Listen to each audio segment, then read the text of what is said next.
ubaruch hayom shenei yamim la'omer. B'ezras Hashem mincha is going to be 7:20. Please be on time. 7:20 mincha arvit.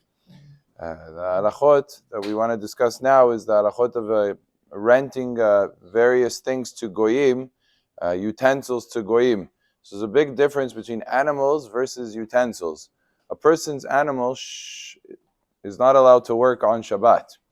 And that means to say that's nothing to do with him. Even if a goy borrows, rents the animal of a Jew, he's not allowed to have it work on Shabbat. The animal is prohibited and required to keep Shabbat with regards to work that is relevant, meaning like an ox for plowing or a horse for carrying, and things like that are asul for the animal to do as long as it belongs to the Jew, even if the goy is the one working the animal.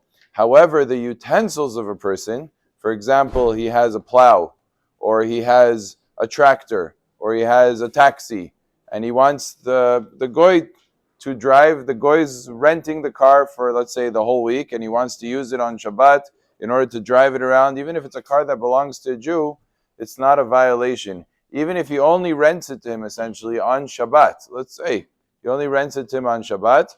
In terms of the car doing work, there's no violation on the Jew that the car is doing work. There is a secondary prohibition, which is something we have to discuss, which is called schar Shabbat. Schar Shabbat means money that you earned via work that was done on Shabbat. So let's say the goy rents a taxi just for Shabbat, and he's driving people around and he's making money, and he pays the Jew maybe percentage, or he pays him a certain amount for the rental of the car, and the Jew is making money off of the work that's happening on Shabbat. So schar Shabbat is a violation. There's a whole set of halachot. It doesn't have to do with goyim. If a Jew goes ahead and he works just for Shabbat, and he works in something that's permitted, let's say he's going and he's waitering, as an example. He's doing a job. Nothing asur about the job. The job is allowed. But to benefit from the work of Shabbat without there being havla'ah is a prohibition. And that we're going to have to get more into. The concept of schar Shabbat is prohibited, to benefit and to make money essentially off work that was done on Shabbat. But under what basis is it allowed? That, B'ezras Hashem, we're going to have to see tomorrow. Baruch Adonai le'olam.